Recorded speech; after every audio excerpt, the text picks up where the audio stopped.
Bismillahirrahmanirrahim. Assalamualaikum warahmatullahi wabarakatuh. Alhamdulillah.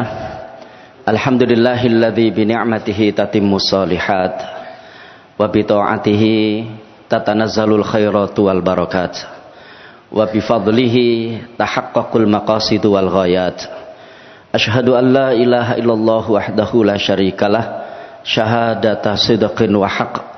Wa asyhadu anna Muhammadan abduhu wa rasuluhul mab'utsu rahmatan lil alamin. Allahumma shalli wa sallim wa barik ala nabiyyika wa habibika Muhammadin wa ala alihi wa ashabihi at-tayyibin at-tahirin wa man salaka sabilahum wa tarassama khutahum wa nahaja manahijahum bi ihsanin ila yaumiddin. Asbahna wa asbahal mulku lillahi walhamdulillahi la syarikalah. La ilaha illa huwa wa ilaihin nusyur. Asbahna ala fitratil islami wa kalimatil ikhlas wa ala dini nabiyyina Muhammadin sallallahu alaihi wasallam wa ala millati abina Ibrahim hanifa wa ma kana minal musyrikin. Allahumma inni asbahtu minka fi ni'matin wa afiyatin wa sitr fa atimma alayya ni'mataka wa afiyataka wa sitraka fid dunya wal akhirah. Allahumma ma asbaha bi min ni'matin aw bi ahadin min khalqika faminka wahdaka la syarika lak falakal hamdu wa lakas syukr ya rabbana lakal hamdu kama yanbaghi li jalali wajhikal karim wa azimi sultanik. Raditu billahi rabba wa bil islami dina wa bi Muhammadin nabiyya wa rasula. Subhanallahi wa bihamdihi adada khalqihi wa ridha nafsihi wa zinata arshihi wa midada kalimatih. Bismillahilladzi la yadhurru ma'asmihi syai'un fil ardi wala fis sama wa huwas samiul alim. Allahumma inna na'udzubika min an nusyrika bika syai'an na'lamu wa nastaghfiruka lima la na'lamu. Para Bapak, Ibu dan saudara-saudara sekalian, jamaah pengajian Ahad pagi Masjid Namira yang dirahmati Allah, wabil khusus seluruh jajaran pengurus yayasan dan pengurus takmir Masjid Namira yang kebetulan hadir pada kesempatan ini. Alhamdulillah kita bersyukur kehadirat Allah Subhanahu wa taala dan tidak henti-hentinya kita selalu bersyukur kehadiratnya atas nikmat dan karunia yang Allah anugerahkan kepada kita, di mana ada salah satu nikmat, ada salah satu karunia yang Allah tidak memberikannya kepada semua orang, namun hanya diberikan kepada hamba-hambanya yang terpilih saja. Dan nikmat itu adalah nikmat hidayah, nikmat petunjuk dari Allah Subhanahu wa ta'ala yang karenanya kita bisa mengawali lembaran kehidupan kita pada pagi ini dengan beribadah kepada Allah. Kita tunaikan sholat subuh dengan berjamaah, dan tentu mudah-mudahan apa yang baru saja kita lakukan tadi diterima oleh Allah Subhanahu wa ta'ala. Para Bapak dan Ibu sekalian, pada kesempatan ini saya mencoba untuk membahas tema-tema yang terkait dengan kehidupan keseharian kita, yang tentu ini menyangkut hal yang prinsip di dalam kehidupan keislaman kita. Jadi kalau kita lihat di dalam Al-Quran maupun hadis, persoalan sedih dan bahagia itu persoalan agama. Sekali lagi, persoalan sedih dan bahagia itu persoalan agama. Jadi bukan semata-mata persoalan jiwa. Dan dia adalah yang menentukan apa atau eksistensi seseorang di dalam agamanya. Tadi di rakaat pertama imam kita Syekh Murad membaca firman Allah Subhanahu wa taala di surat Al-Ahqaf, surat yang ke-46 ayat yang ke-13, di mana di situ Allah berfirman, a'udzubillahi minasyaitonir rajim, innalladzina qalu rabbunallahu tsumma istaqamu fala khaufun 'alaihim walahum yahzanun. Sesungguhnya orang-orang yang mengatakan, yang mendeklarasikan bahwa Tuhan kami adalah Allah, kemudian mereka istiqomah, fala khaufun alaihim walahum yahzanun, maka mereka itu tidak pernah khawatir dan mereka itu tidak pernah sedih. Artinya orang-orang yang mendeklarasikan Allah Subhanahu wa taala sebagai Tuhan yang wajib disembah, kemudian istiqomah di dalam menjalankan syariat agama, itulah orang yang bahagia. Kayak kira-kira seperti itu. Itulah orang-orang yang bahagia. Jadi kalau kita tiap hari melaksanakan sholat, tiap hari kita melaksanakan aktivitas kebaikan dan seterusnya, itu tidak layak kalau kita ini kemudian bersedih. Harusnya, ya. Jadi harusnya seperti itu. Jadi saya ulang sekali lagi, persoalan sedih dan bahagia itu bukan semata-mata persoalan kejiwaan manusia, tapi ini adalah persoalan spiritual. Ini adalah persoalan agama yang itu menjadi poin tersendiri di hadapan Allah Subhanahu wa taala tentang eksistensi keislaman kita. Itu sebabnya kenapa di dalam syariat Islam itu Bapak Ibu sekalian, hal-hal yang menyangkut efek kebahagiaan dan efek kesedihan itu diatur oleh Islam. Ya. Jadi efek kesedihan, efek kebahagiaan itu diatur oleh Islam. Tidak boleh seseorang kemudian seenaknya sendiri dia mengaktualisasikan atau mengekspresikan apakah itu kebahagiaannya ataukah itu kesedihannya. Ya, jadi kalau kemudian ketika ada orang itu bahagia misalnya, kemudian kebahagiaan itu direfleksikan dengan melakukan berbagai macam kegiatan yang melanggar syariat agama, itu tidak dibolehkan. Begitu pula ketika orang itu sedih, kemudian mengekspresikan dan mengaktualisasikan kesedihannya itu dengan stres, apalagi naudzubillah min dzalik sampai kemudian dengan bunuh diri dan seterusnya, itu tidak boleh. Makanya saya ulang sekali lagi, persoalan sedih dan bahagia itu bukan persoalan kejiwaan semata-mata, tapi dia adalah persoalan keimanan, ya kan? Dia adalah persoalan agama. Dan karena itu di ayat tadi yang dibaca oleh Syekh Murad waktu sholat subuh di rakaat pertama tadi, Allah Subhanahu wa taala mencanangkan itu sebagai sebuah ketetapan dan rumus di dalam menjalankan syariat agama.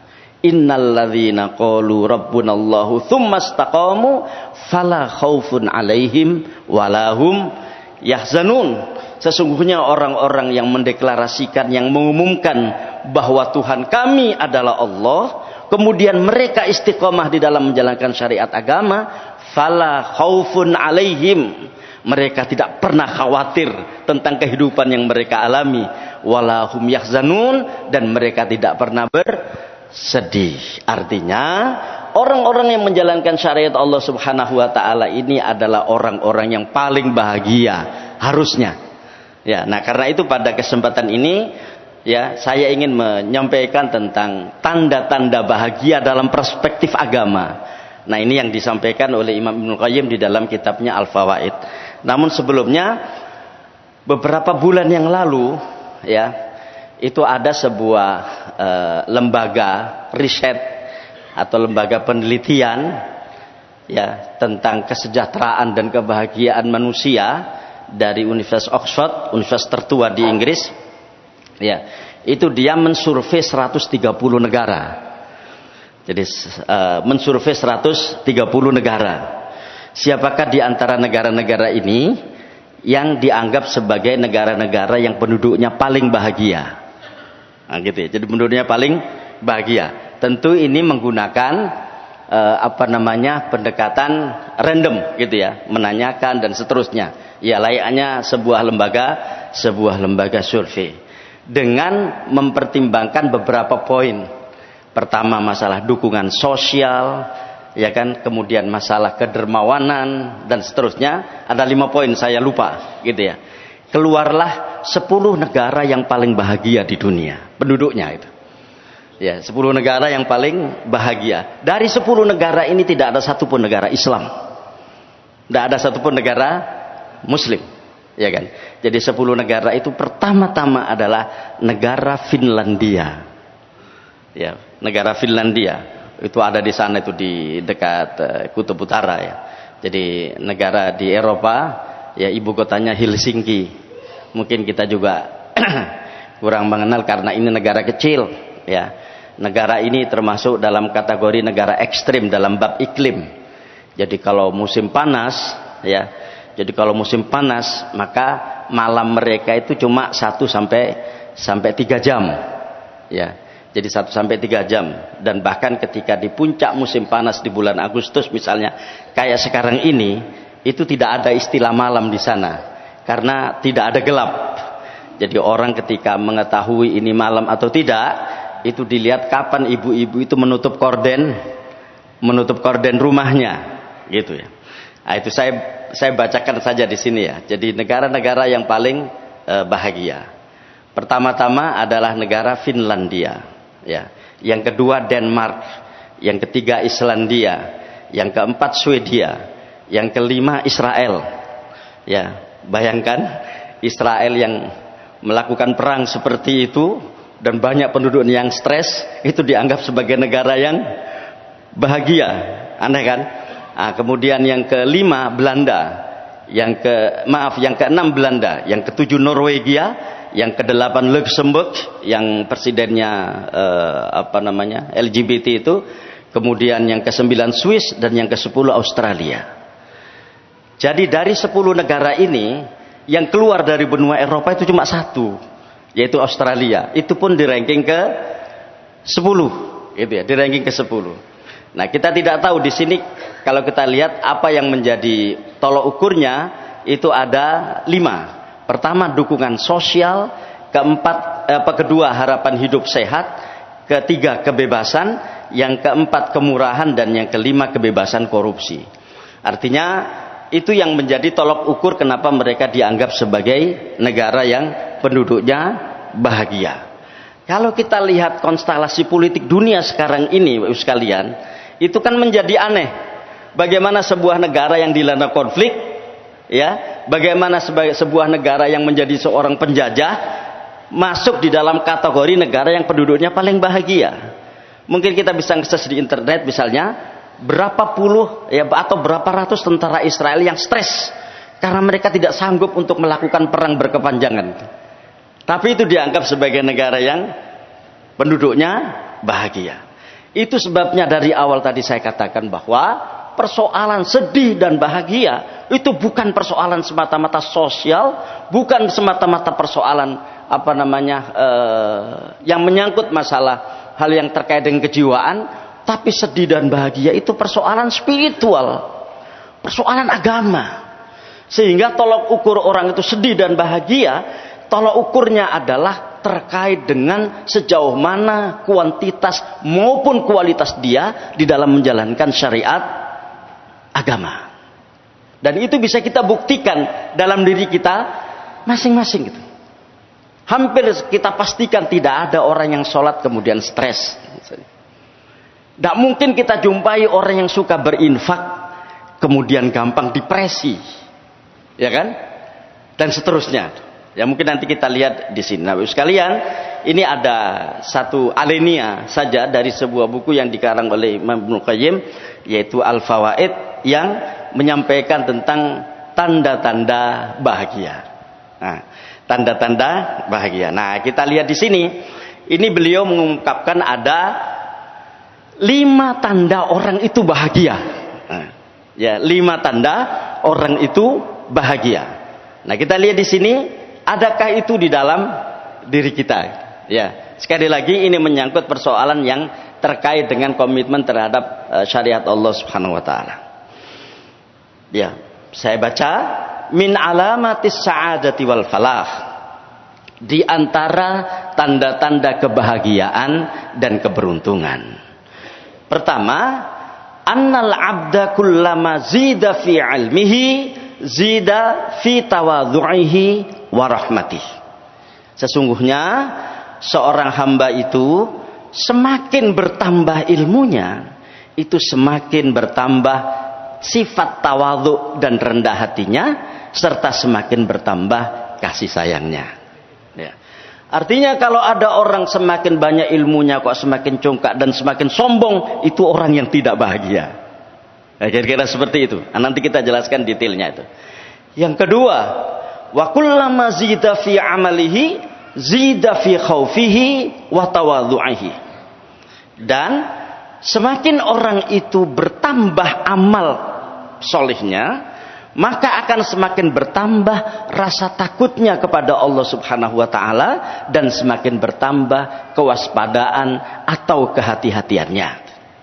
Yang kedua. Yang ketiga, wa kullama zida fi umrihi naqasa min hirsihi. Semakin orang itu bertambah umurnya, semakin berkurang fokusnya itu kepada dunia. Ya. Jadi ya orang itu tambah umure harusnya itu gitu. Itu orang yang bahagia, fokusnya kepada dunia itu semakin berkurang gitu. Kenapa? Karena dia akan mendekati kehidupan yang lain, yaitu kehidupan alam barzakh dan kehidupan akhirat. Nah, gitu kira-kira. Ya, artinya kalau ada orang semakin tambah umurnya kok tambah petakilan misalnya, ya, itu berarti tidak bahagia orang itu.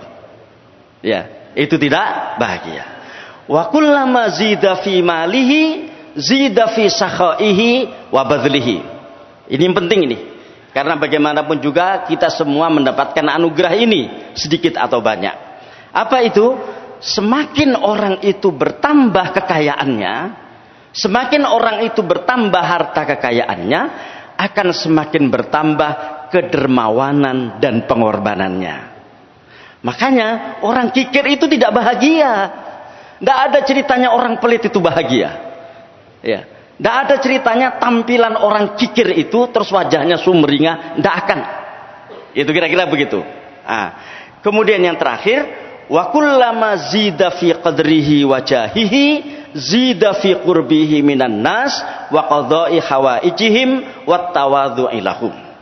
Dan semakin orang itu bertambah derajat dan kedudukannya, jadi semakin tinggi derajat dan kedudukannya, maka akan semakin bertambah kedekatannya dengan manusia, akan semakin bertambah dia di dalam memenuhi kebutuhan orang, dan semakin rendah hati.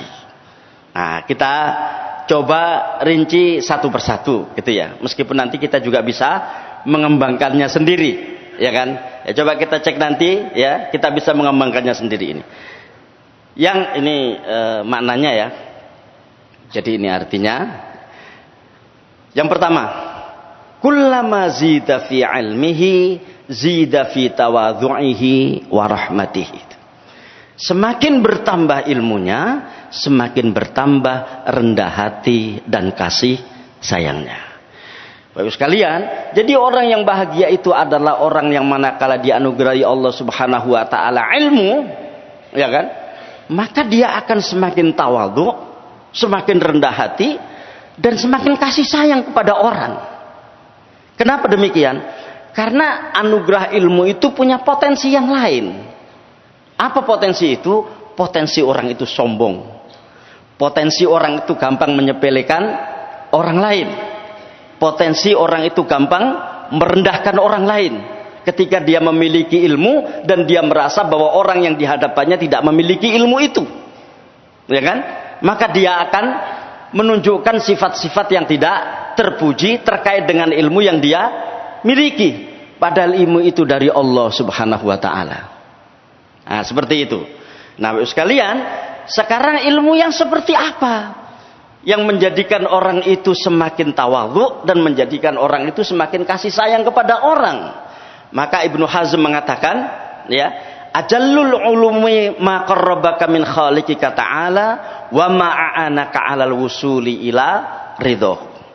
Ilmu yang paling mulia adalah ilmu yang mendekatkan dirimu kepada penciptamu Allah Ta'ala dan membantumu untuk sampai kepada ridhonya.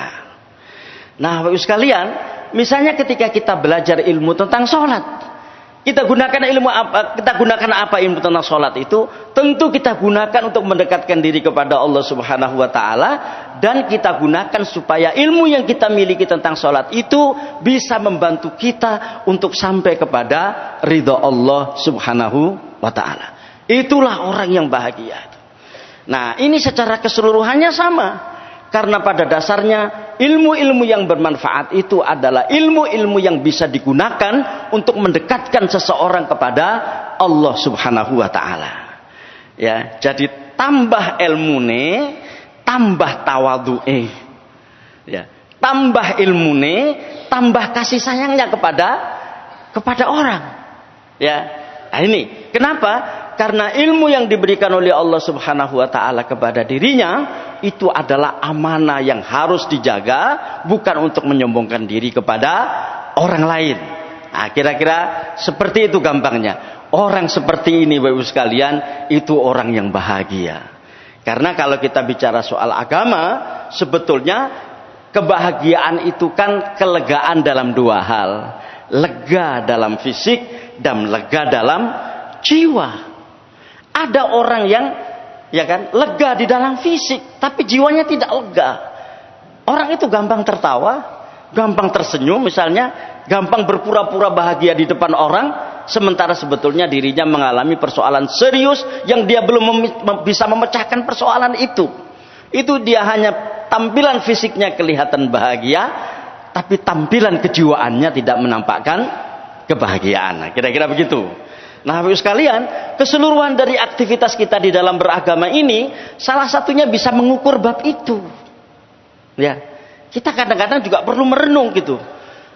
Aku iki wis salat ya mono ya mene kok sik gampang sumpek iki lapo misalnya gitu. Ya. Saya ini juga sudah rajin berinfak dan seterusnya. Loh kok masih gampang sumpek, itu kenapa? Berarti ada yang tidak beres itu. Karena semua syariat agama yang kita ketahui dari ilmu yang diberikan oleh Allah Subhanahu wa taala kepada kita itu menghadirkan kebahagiaan, menghadirkan kelegaan hati yang kemudian orang itu menjadi nyaman dalam hidupnya. Dan itu kan yang kita minta berkali-kali di dalam doa-doa kita. Makanya Bapak sekalian, kalau di dalam Al-Qur'an itu ya, di dalam Al-Qur'an maupun hadis itu ada doa-doa yang spesial. Doa itu dipanjatkan oleh para nabi gitu. Ya. Secara spesial dipanjatkan oleh para nabi. Nabi Adam dan Hawa ya, doanya adalah Rabbana dzalamna anfusana wa illam taghfir lana wa tarhamna lanakunanna minal khasirin. Ya. Kemudian Nabi Musa doanya Rabbi syrahli sadri wa yassirli amri wahlul 'uqdatam min lisani yafqahu qawli. Ya kan? Doanya Nabi Sulaiman, Rabbi ighfirli wa habli mulkan la yanbaghi li ahadin min ba'di. Nabi Ibrahim, Rabbi ja'alni muqimas sholati wa min dzurriyyati Rabbana wa taqabbal doa. Apa doa yang paling sering dipanjatkan Rasulullah SAW? Ya. Doa tentang kebahagiaan. Allahumma rabbana atina fid dunya hasanah wa fil akhirati hasanah wa qina adzabannar. Itu doa yang paling sering dipanjatkan Rasulullah SAW, dan karena itu doa ini melekat di dalam keberadaan Nabi SAW sebagai seorang nabi dan rasul. Ya. Jadi kalau ini doanya Nabi Adam, ini doanya Nabi Sulaiman, ini doanya Nabi Ayub, ini doanya Nabi Ibrahim, ini doanya Nabi Musa dan seterusnya, ada doanya Nabi Isa juga. Nabi sekalian, inilah yang melekat di dalam diri Rasulullah SAW tentang doa yang paling sering dipanjatkan oleh beliau. Allahumma rabbana atina fid dunya hasanah wa fil akhirati hasanah wa qina adzabannar. Nah, kita lihat ini Bapak sekalian, macam-macam orang di depan ilmu. Karena ini pintu masuk orang itu di dalam melaksanakan apa yang diketahuinya itu. Ini ada seorang ulama ya,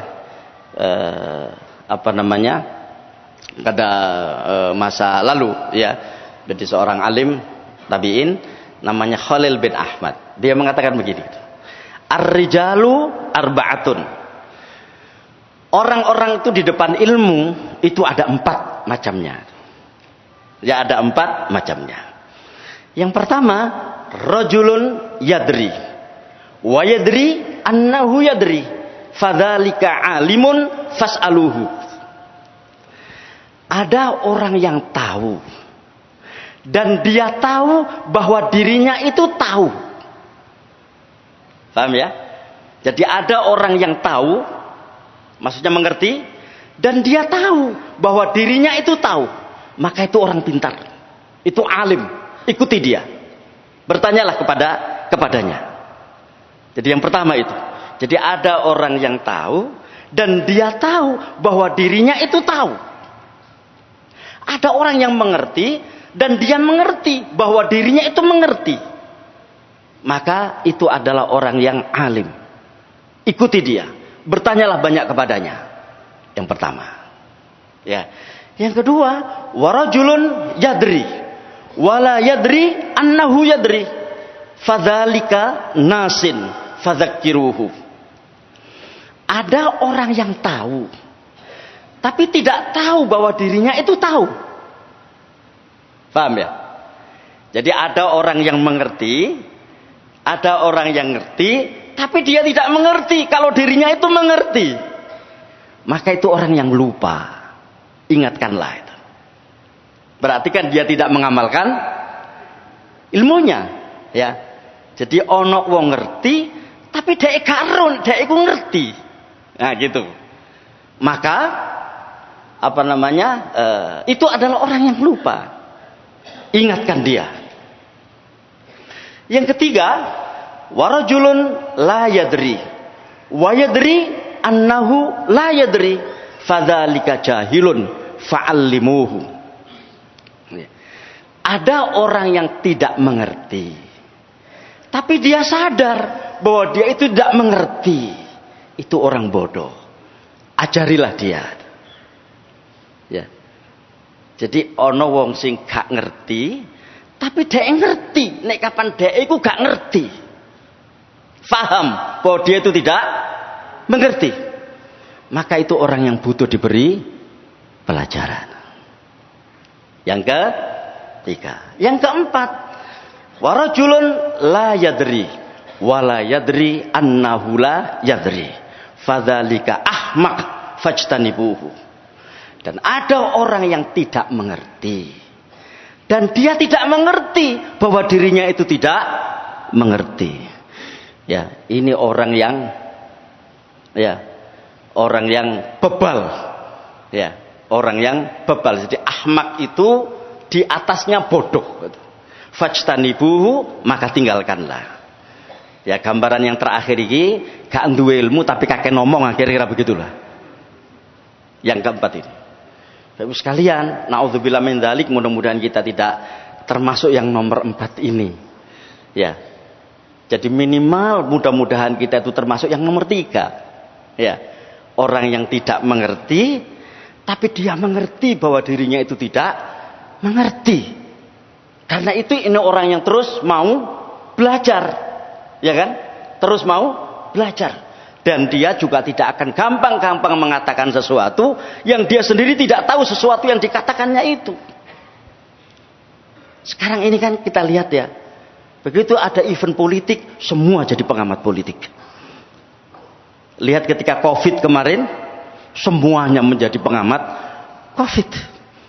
Nggak ada latar belakang dokter, nggak ada latar belakang sarjana ilmu kesehatan, nggak ada. Tapi semuanya bisa nge-share pernyataan-pernyataan yang terkait dengan COVID. Ya kan? Kan ini yang bahaya sebetulnya gitu. Orang ini sebetulnya tidak tahu, tapi dia tidak tahu bahwa dirinya itu tidak tahu. Paham ya? Bapak sekalian, sekali lagi, kalaupun toh kita tidak bisa menjadi yang pertama, jangan sampai kita menjadi yang keempat. Ya. Karena apa? Karena begitu naudzubillah min dzalik orang itu menjadi golongan yang keempat, pasti apa yang dikatakannya itu meskipun mungkin benar, tapi tidak keluar dari mulut yang benar. Dia nggak tahu ilmunya itu. Rajulun la yadri wala yadri annahu la yadri. Ya, dia tidak tahu dan dia tidak tahu bahwa dirinya itu tidak tahu. Jadi mestinya dia itu tidak tahu tapi merasanya selalu tahu. Kira-kira begitu. Ya. Gak ngerti deh iku sajane. Tapi selalu merasa mengerti. Jangan dekati orang itu. Kira-kira begitulah. Fajtanibuhu, jauhi dia. Ya, karena kamu gak akan mendapatkan manfaat apa-apa dari orang ini. Ya kan? Kalau yang pertama kita mendapatkan manfaat dari ilmunya. Ya. Yang kedua, kita mendapatkan manfaat dari kesederhanaannya. Dan yang ketiga, kita mendapatkan manfaat dari semangat belajarnya. Itu sekalian. Nah, Bapak sekalian, hal-hal seperti ini ya, itu yang akan menyebabkan apakah orang itu bahagia ataukah orang itu sedih gitu. Memangnya ketika orang itu mengeluarkan sebuah pernyataan yang dia tidak tahu pernyataan itu benar atau salah, itu tidak ada dalam gangguan jiwanya. Ada. Semua yang kita produksi dari mulut kita ini itu mengandung efek kejiwaan. Apa yang kita sampaikan kepada orang itu mengandung efek kejiwaan. Makanya begitu yang kita katakan itu benar, ya, kita mengetahui bahwa itu benar, dada kita juga lega. Begitu yang kita katakan itu salah, ya, pasti ada istilahnya tuh, ada yang nyanggrok dalam jiwa ini. Gunang cinta sampai ini aku salah. Mengapa? Dia nggak tahu benar dan salah, ya kan? Pasti ada dalam jiwa itu. Kalau itu kemudian terakumulasi menjadi sebuah karakter, wah itu lebih berbahaya lagi. Berarti orang ini akan terbiasa mengeluarkan pernyataan-pernyataan yang dia sendiri tidak tahu pernyataan itu benar atau salah. Ada lagi Bapak sekalian yang menurut saya penting menjadi catatan kita semuanya itu. Ya, kita mengeluarkan pernyataan-pernyataan yang sangat-sangat bagus, tapi kita sendiri tidak melakukannya, ya kan? Kemudian kita share kepada orang, di bawah kita tulis wajib disebarkan. Terus yang ngomong wajib itu sopo, ya kan? Wajib disebarkan, viralkan. Dia sendiri tidak melakukannya. Inilah yang disebut di dalam dunia media itu provokator itu ini. Pernyataannya bagus, tidak ada masalah, ya. Tapi dia sendiri, ya itu kan karena mungkin copy paste kan, ya kan? Seperti itu. Orang seperti ini tidak pernah bahagia dalam hidupnya itu. Ya, itu ya macam-macam orang di depan ilmu ada 4 itu. Nah, kita lihat kita ini kira-kira di dalam kategori yang mana. Saya katakan, kalaupun toh kita belum bisa di kategori yang pertama, jangan sampai kita di kategori yang ke-4.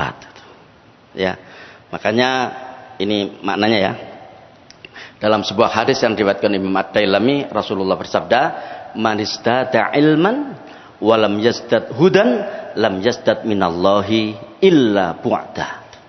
Barang siapa yang bertambah ilmunya tapi tidak bertambah petunjuk baginya, tidak bertambah huda, ya, hidayah baginya, maka tidak bertambah di sisi Allah kecuali semakin jauh darinya. Ya, ketoi tambah ilmune, tapi kok gak tambah amal soleh, kok gak tambah petunjuk, gak hidayah dalam dirinya kok tidak mengalami peningkatan. Maka kata Rasulullah, lam yazdad minallahi illa bu'dan. Maka tidak bertambah di sisi Allah kecuali orang ini semakin jauh. Bapak sekalian, ini yang perlu kita takutkan. Orang-orang yang berilmu tapi dia semakin jauh dari Allah Subhanahu wa taala. Pasti orang ini tidak bahagia. Mungkin kalau sempat ya, nanti dilihat firman Allah Subhanahu wa taala di surat Fatir kalau nggak salah ayat yang ke-28 ya. Ayat ini sering kita dengarkan. Tapi sayang barangkali kita hanya melihat ayat ini. Di situ Allah berfirman begini, "Innama yakhsyallaha min ibadihil ulama." Sesungguhnya yang paling takut kepada Allah Subhanahu wa taala itu adalah para ulama. Kita lihat ayat sebelum-sebelumnya itu. Di situ Allah Subhanahu wa taala mengungkap tentang ayat-ayat kauniyah. Ayat-ayat yang terkait dengan fenomena penciptaan langit dan bumi.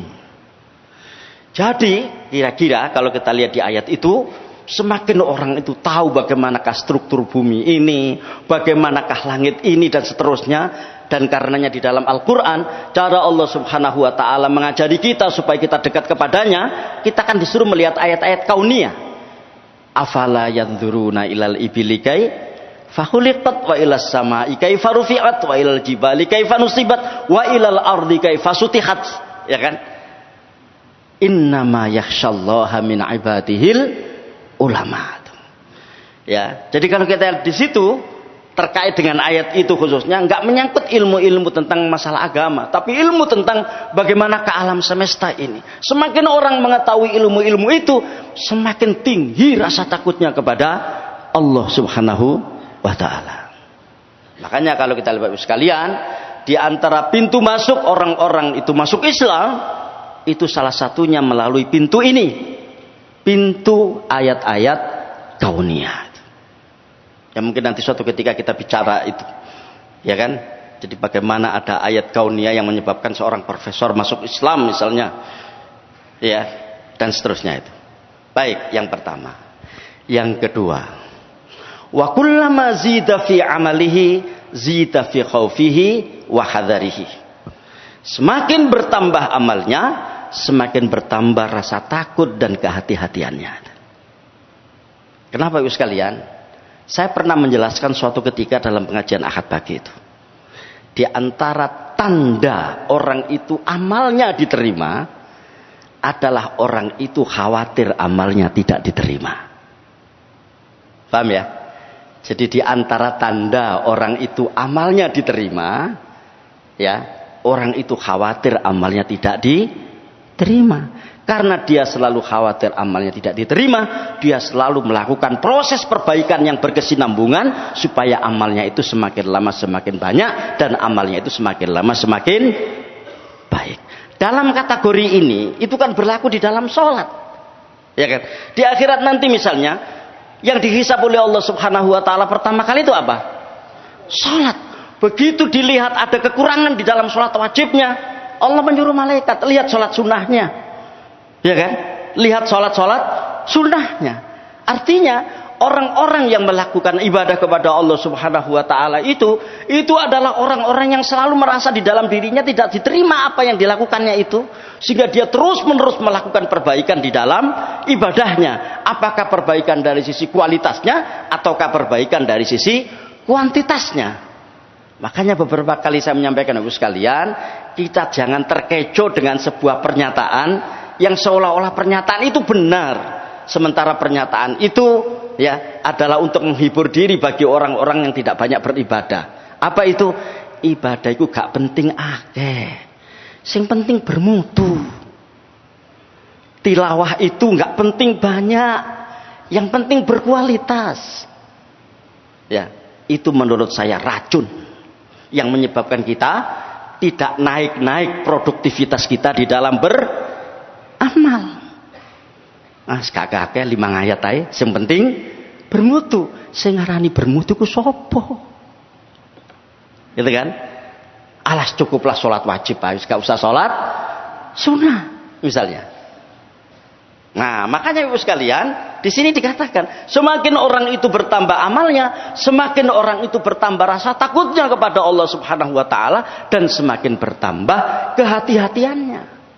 Semakin dia itu hati-hati ketika dia melakukan amal-amal perbuatan itu. Engko nang ojo-ojo gak ikhlas, engko nang ojo-ojo salah di dalam melaksanakan, jangan-jangan dan seterusnya itu. Ini orang yang bahagia. Kenapa? Produktivitas amalnya akan semakin bertambah, baik dari sisi kualitas maupun dari sisi kuantitas. Ya, makanya di setiap kali sholat subuh, ya, Rasulullah SAW itu selalu membaca doa ini. Ya, hadis ini sahih diriwayatkan oleh Imam Ibnu Majah. Saya sengaja menampilkan huruf Latinnya ini, barangkali kita bisa melaksanakannya gitu ya. Dari Ummu Salamah berkata, ketika selesai salam dalam sholat subuh, Nabi itu selalu berdoa ini. Apa doanya? Allahumma inni as'aluka ilman nafi'an wa rizqan thayyiban wa amalan mutaqabbala.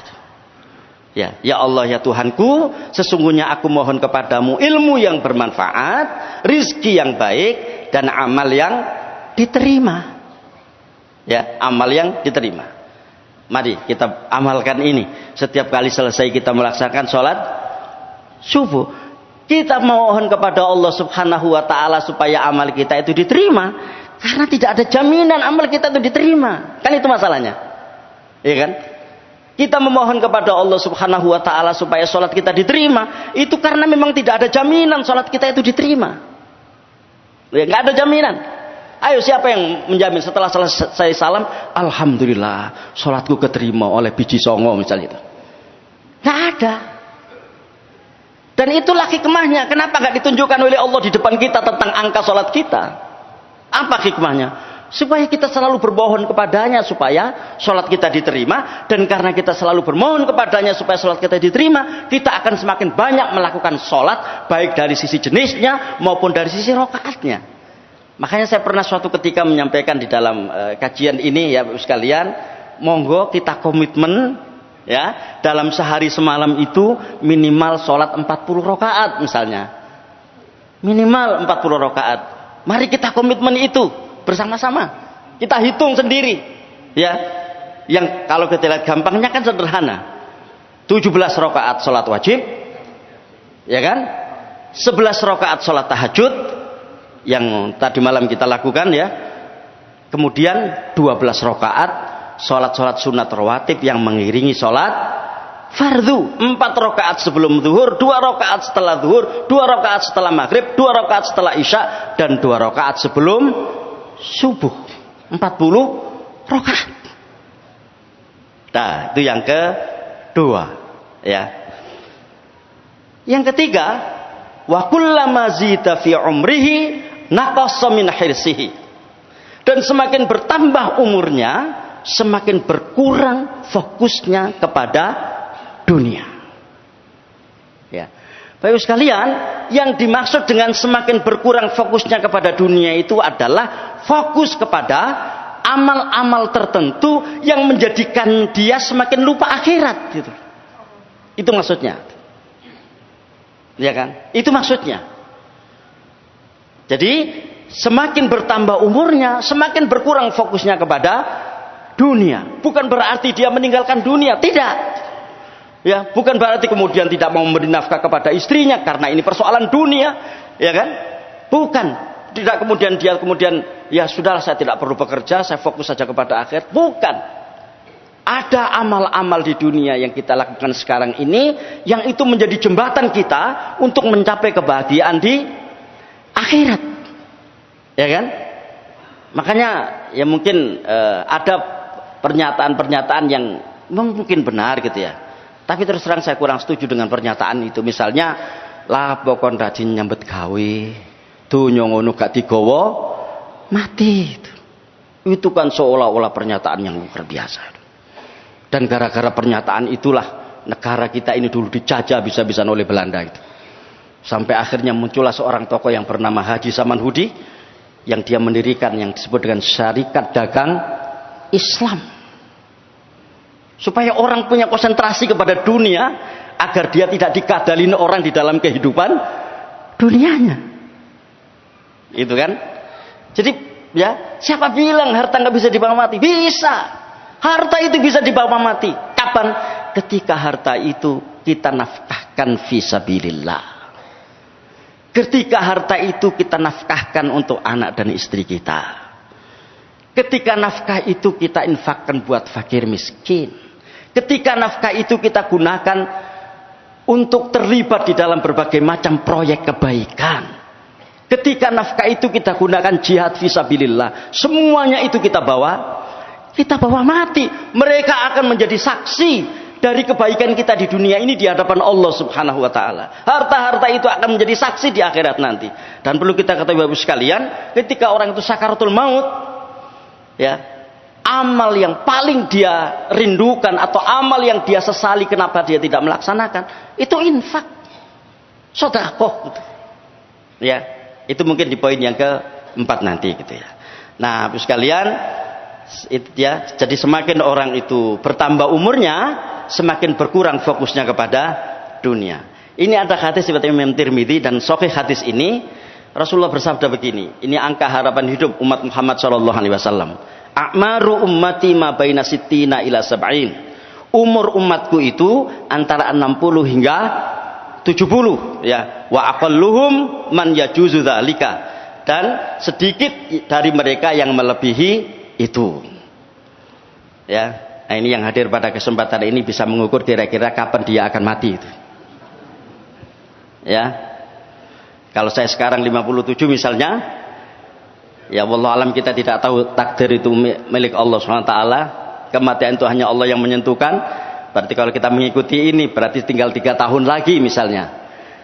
Atau yang lain. Ya, jadi umur umatku itu antara 60 sampai 70 tahun.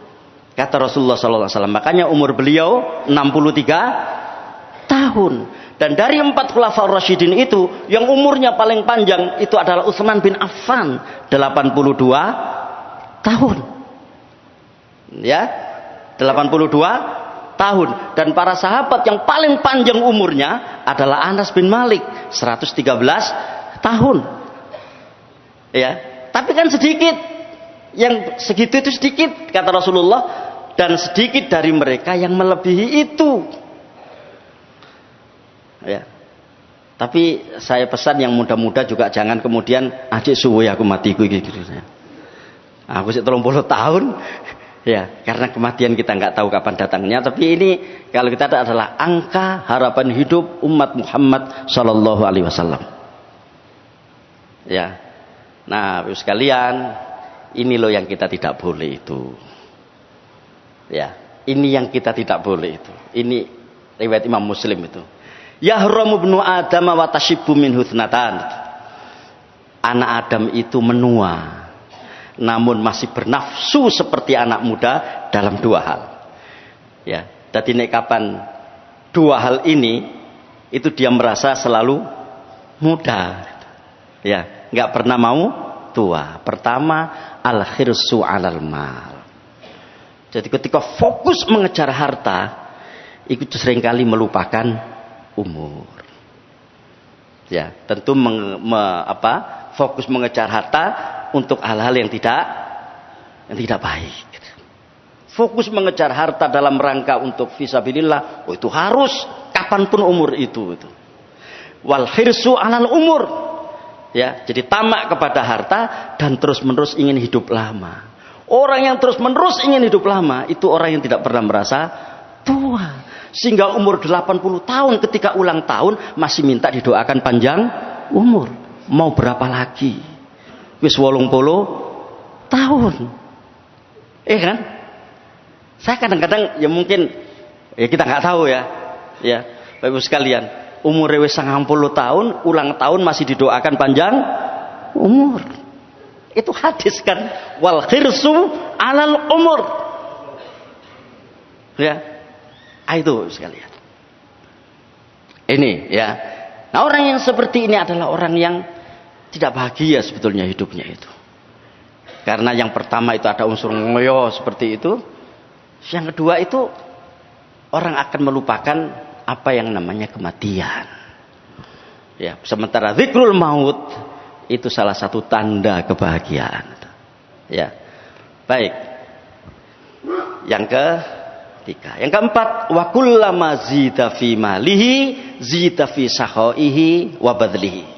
Dan semakin bertambah kekayaannya, semakin bertambah kedermawanan dan pengorbanannya.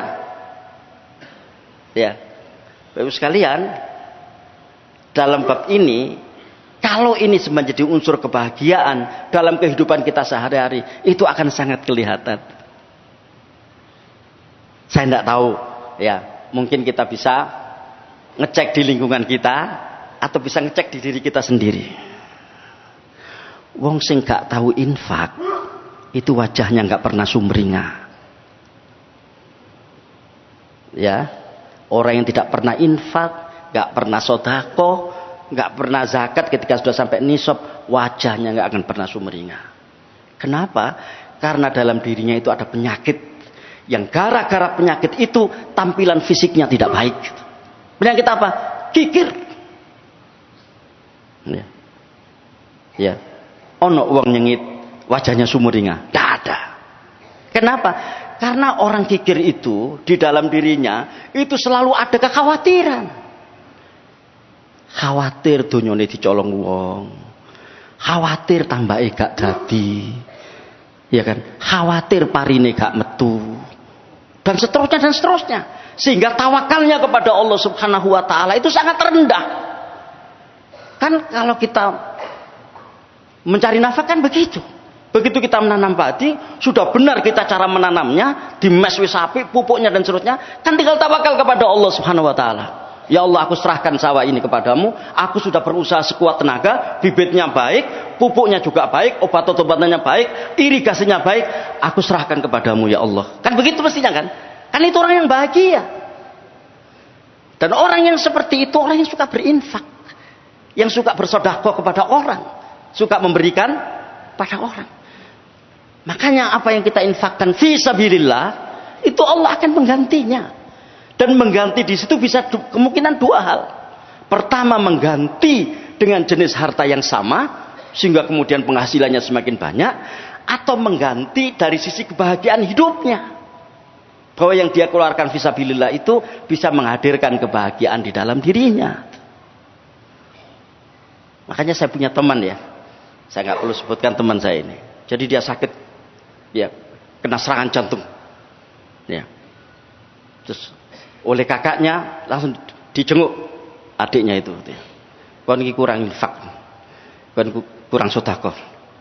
Langsung dia sampai menyuruh adiknya ini untuk mengeluarkan nominalnya. Saya nggak sebut namanya berapa. Iki, tokno sakmene, kekno fakir miskin, kekno panti asuhan. Gitu. Dan seterusnya. Kenapa? Itu tadi sekalian. Infak itu bisa menyebabkan kelegaan hati, kelegaan jiwa. Orang yang bersedekah, berapapun yang dia keluarkan untuk fisabilillah, ya, itu akan melegakan hati, melegakan jiwa. Gitu. Nah, ini kenapa? Karena ada dukungan malaikat bagi orang yang berinfak itu. Ini hadis sahih riwayat Imam Bukhari dan Muslim. Tiap pagi itu ada 2 malaikat turun. Yang kedua-duanya berdoa. Yang satu berdoa, Allahumma a'ti munfiqan khalafa. Ya Allah, berikanlah pengganti bagi orang yang berinfak. Satunya lagi, Allahumma a'ti mumsikan talafa. Ya Allah, jadikanlah pailit orang yang gigir ini. Jadi ada dukungan malaikat, dan ini hadis sahih riwayat Imam Bukhari dan Muslim. Tiap pagi itu ada 2 malaikat turun. Satu berdoa mendoakan orang yang berinfak, satu berdoa mendoakan orang yang kikir.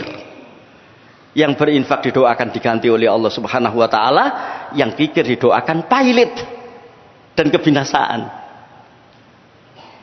Kita lihat di sini. Jadi orang yang berinfak mendapatkan dukungan malaikat. Orang yang meringankan beban orang lain mendapatkan dukungan malaikat. Mereka berdoa, Allahumma a'ti munfiqan khalafa. Ya, yang keempat. Yang kelima, wa kullama zida fi qadrihi wa jahihi zida fi qurbihi minan nas wa qada'i hawaijihim wa tawadhu'i lahum. Semakin tinggi derajat dan kedudukannya, semakin dekat dia dengan orang. Jadi orang itu semakin tinggi pangkatnya, itu semakin mudah diakses orang, kira-kira begitu. Ya, semakin tinggi kedudukannya, orang itu gampang dikenali orang, kira-kira begitu. Bukan menjadi menara gading yang kemudian sulit dijangkau oleh orang. Ya. Kemudian semakin banyak memenuhi kebutuhan mereka.